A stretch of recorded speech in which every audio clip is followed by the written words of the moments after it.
সিঙ্গুরের সভা শেষ করেই মাননীয় মমতা ব্যানার্জির দিল্লির ফ্লাইট ধরার কথা। গত 26শে জানুয়ারি মমতা ব্যানার্জির মুখ থেকেই শুনেছিলাম তিনি ফেব্রুয়ারি মাসের মাঝামাঝি নাগাদ দিল্লি যাবেন, কিন্তু সেটা একদিনের মধ্যে পরিবর্তন ঘটে গেল। কি এমন বিষয় উদ্ভব হলো যে মাননীয় মুখ্যমন্ত্রীকে তড়িঘড়ি দিল্লি ছুটতে হচ্ছে? হারার গন্ধ পেয়েই কি তিনি তড়িঘড়ি দিল্লি ছুটছেন? মুখ্যমন্ত্রীর দপ্তর প্রধানমন্ত্রীর দপ্তরের কাছে প্রধানমন্ত্রীর সঙ্গে সাক্ষাতের সময় চেয়েছে। সময় পেয়েছেন কিনা জানি না।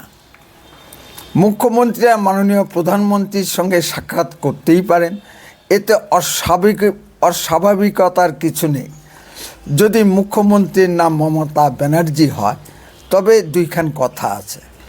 মাননীয় মুখ্যমন্ত্রী মমতা ব্যানার্জি সিঙ্গুরের সভামঞ্চ থেকে মাননীয় প্রধানমন্ত্রী স্ত্রীর নাম ধরে এবং মাননীয় স্বরাষ্ট্রমন্ত্রী স্ত্রীর নাম ধরে ব্যানার্জির আক্রমণ করেছেন, যা শালীনতার মাত্রা অতিক্রম করেছে। তবে মমতা ব্যানার্জির অশালীনতা বোধ আছে কিনা আমার জানা নেই।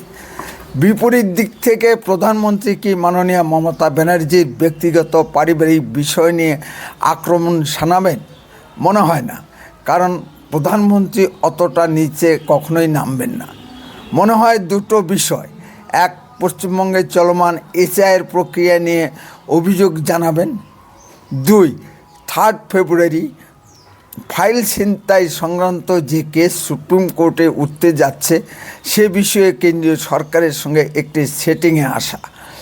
বিভিন্ন মহল অনুমান করছে এই জন্যই তার দিল্লি যাত্রা। এসআইয়ের ফলে নাকি মৃত ভোটারদের পরিবারবর্গকে নিয়ে একটা শো বিজনেসের জন্যই তার দিল্লি যাত্রা। এসআইয়ের ফলে এই কেসে মমতা ব্যানার্জির কম করেও 2 বছরের জেল হতে পারে। তিনি জেলের ভয় পাচ্ছেন। আপনি যতই মহিলাদের উস্কান, কিছু কুত্তা ছাগল ছাড়া কোনো মহিলা আপনার হয়ে পথে নামবে না। আপনি যে পরিমাণে চুরি চামারি করে রাজ্যকে পথে বসিয়েছেন এবং দুটো শিক্ষিত প্রজন্মের ভবিষ্যৎ ধ্বংস করেছেন, তাতে কোনো শুভবুদ্ধি সম্পন্ন লোক আপনার ডাকে সাড়া দিবে না। তার কিছু কিছু প্রমাণ আপনার জনসভাগুলোতে নিজের চোখেই দেখতে পাচ্ছেন। জ্যোতি বসু ও রাজীব গান্ধীর ভিতর সেটিংয়ের জন্যই পশ্চিমবঙ্গে কংগ্রেস দল মাথা তুলে দাঁড়াতে পারেনি। ঠিক তেমনি দিদি মোদির ভিতর সেটিং হলে পশ্চিমবঙ্গে বিজেপি পথে বসবে। ঠিক এই পরিবর্তনের মুহূর্তে কেন্দ্রের মোদী সরকার তা চান কিনা আমার জানা নেই, তবে এই বিষয়ের উপর আমাদের তীক্ষ্ণ নজর থাকবে। নমস্কার, আপনারা শুনছেন উত্তরে কণ্ঠ। উত্তরে কণ্ঠ থেকে আমি প্রভাত বসাক, তুফানগঞ্জ, কোচবিহার। সুধী দর্শক মণ্ডলী, আপনারা যেখান থেকে আমার প্রতিবেদনটি দেখছেন তাদের সকলের প্রতি প্রীতি ও শুভেচ্ছা রইল। আশা করি ভালো আছেন। চ্যানেলটিকে সাবস্ক্রাইব ও লাইক শেয়ার করে সাপোর্ট করুন। আসুন এক এক করে আলোচনায় আসি।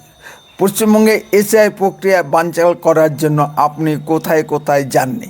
বারবার সুপ্রিম কোর্টে ছুটে গেছেন, মহামান্য রাষ্ট্রপতির কাছে গেছেন, এখন প্রধানমন্ত্রীর দরবারে যাচ্ছেন। প্রধানমন্ত্রী কি আপনার মতো আইনের বাইরে যাবেন? আপনি কি আইন মানেন? আপনি কাদের বাঁচানোর জন্য এইসব অবৈধ কাজ কারবার করছেন? যাদের 2-3টা করে বাপ পাওয়া যাচ্ছে তাদের বাঁচানোর জন্যই কি? আমরাও এসআর ফর্ম ফিল আপ করেছি, কোনো অসুবিধা তো হয়নি। কিছু কিছু ক্ষেত্রে বানানজনিত সমস্যা দেখা দিয়েছে, সেটা শুনানিতে সংশোধন করা হচ্ছে। কোথায় কাদের অস্বাভাবিক মৃত্যু হচ্ছে তাদেরকে এসআইয়ের মৃত্যু বলে চালিয়ে দিচ্ছেন। তাদেরকে নিয়ে দিল্লিতে আন্দোলন করতে যাবেন, তা যান না। গণতান্ত্রিকভাবে আন্দোলনে আপনাকে কেউ বাধা দেবে না। আরও 12টি রাজ্যে এসআইয়ের প্রক্রিয়া চলছে, সেখানে টু শব্দটি শোনা যাচ্ছে না। আপনার কোথায় কোথায় ব্যথা লাগছে? যাদের 2-3টা করে বাপ দেখা যাচ্ছে, সেক্ষেত্রে মোদি সাহেব কী করবেন? মোদি সাহেব কি পালেদের মতো 2-3টা বাপকে একটা বাপ বানিয়ে দেবেন? আপনার চালচলন আচরণ কি একটা অঙ্গরাজ্যের মুখ্যমন্ত্রীর মতন? আপনি প্রধানমন্ত্রীকে সম্মান দেন না, তুই তোকারি করে কথা বলেন, কোমরে রশি পরাতে চান। প্রধানমন্ত্রী আপনার প্রতি কী ব্যবহার করা উচিত সেটা প্রধানমন্ত্রী ভালো জানেন। দেশের সুরক্ষার জন্য সীমান্তে কাঁটার তারে বেড়া দিতে জমি দেন না। কলকাতা হাইকোর্ট তো এবার অর্ডার দিয়েছে আগামী 31শে মার্চের মধ্যেই জমি বিএসএফকে হস্তান্তর করতে হবে। এখন আপনি কি করবেন? সুপ্রিম কোর্টে দৌড়াবেন? আপনার সেই অভ্যাস তো বরাবরই আছে। আসুন দ্বিতীয় বিষয়টি নিয়ে আলোচনায় আসি। স্বাভাবিক যুক্তিতে আমরা বলতেই পারি আপনার ফাইল ছিনতাই এর কাজ কি আপনার পদমর্যাদা সম্পন্ন হয়েছে? দেশের আইন অনুসারে ইডি কোথাও রেড করতেই পারে, সেটা সুপ্রিম কোর্টে প্রথম শুনানিতেই উঠে এসেছে। আপনার অসুবিধা হলে কোর্টে যেতে পারতেন। আপনার ট্যাক্সের কোটি কোটি টাকা খরচ করে বিশাল বিশাল উকিল নিয়োগ করেছেন, ভয়ের তো কিছু নেই। আমরাও দেখতে চাই মাননীয় প্রধানমন্ত্রীর কোমরে কেমন করে রশি পরান। আপনি এসের বিরুদ্ধে যেভাবে এক শ্রেণীর মানুষকে উত্তেজিত করে চলেছেন, তাতে রাজ্যের সাম্প্রদায়িক হিংসার আগুন ছড়িয়ে না পড়ে। মনে হয় চূড়ান্ত ভোটার তালিকা প্রকাশিত হলে একটা গণ্ডগোল সৃষ্টি হবেই, কারণ কিছু ফলস ভোটারের নাম তো বাদ পড়বেই। একেই উপজীব্য করে আপনি অফকপ বিলের মতন রাজ্যে হিংসাত্মক আন্দোলন শুরু করবেন। কেন্দ্রীয় সরকার জানে কিনা জানি না, আমরা পশ্চিমবঙ্গবাসী অনুমান করতে পারছি। আনন্দপুরে একটি বেসরকারি কারখানায় 30 জন লোক জীবন্ত দগ্ধ হয়ে মারা গেল। আপনি যাবার সময় পেলেন না, 10 লাখ টাকা করে ক্ষতিপূরণ দিয়ে দায় সারলেন। ওই 10 লাখ টাকা করে যদি আপনাকে দেওয়া হয়, আপনি কি তাদের জীবন ফিরিয়ে দিতে পারবেন? আপনি নিজেও যাবেন না, আবার কাউকে যেতেও দেবেন না। মাননীয় বিরোধী দলনেতা শ্রী শুভেন্দু অধিকারীকে কোর্টে পারমিশন নিয়ে যেতে হচ্ছে। পশ্চিমবঙ্গে কোথায় গণতন্ত্র আছে? এর চেয়ে লজ্জার বিষয় কী আর হতে পারে? তবে যেটুকু জানা যাচ্ছে, মাননীয় মমতা ব্যানার্জি দিল্লি যাননি। যে চার্টার ফ্লাইটে করে দেশের নেতা নেত্রীরা যাতায়াত করেন, সে ধরনের একটি চার্টার ফ্লাইট এয়ার ক্র্যাশের ফলে মহারাষ্ট্রের উপমুখ্যমন্ত্রী অজিত পাওয়ার মারা গেছেন। ফলে তিনি আর দিল্লিমুখী হননি। ভিতরে খবর হলো প্রধানমন্ত্রীর দপ্তর মমতা ব্যানার্জিকে কোনো সময় দেননি।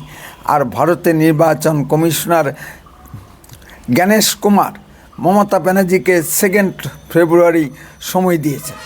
ভারতের নির্বাচন কমিশন জানতে চেয়েছে কোন প্রটোকলে মমতা ব্যানার্জি দেখা করতে যাবেন, মুখ্যমন্ত্রী হিসাবে না তৃণমূল নেত্রী হিসাবে। তৃণমূল নেত্রী হিসাবে গেলে সর্বাধিক 15 জনকে সঙ্গে নিয়ে যেতে পারবেন। ফলে যেটুকু জানা যাচ্ছে, তিনি 2 তারিখেই দিল্লি যাচ্ছেন। 3 তারিখে সুপ্রিম কোর্টে মামলাটিও আছে। এখন দেখার বিষয় সুপ্রিম কোর্টে তিনি নিজে সওয়াল করেন কি না। চার্টার্ড ফ্লাইটগুলি কানাডিয়ান কোম্পানি থেকে 2000 সালে ক্রয় করা হয়েছিল। এগুলোকে এখন বাতিল করে অবসরে পাঠানো উচিত, না হলে এরকম দুর্ঘটনা ঘটতেই থাকবে। উত্তরে কণ্ঠ সদা বাস্তব ও সত্য কথা বলে। আরও এই ধরনের ভিডিও পেতে এখনই চ্যানেলটিকে সাবস্ক্রাইব করুন, বেল আইকনে চাপ দিন, আপনার মূল্যবান মতামত কমেন্টে লিখুন। বন্দে মাতরম, ভারত মাতা কি জয়।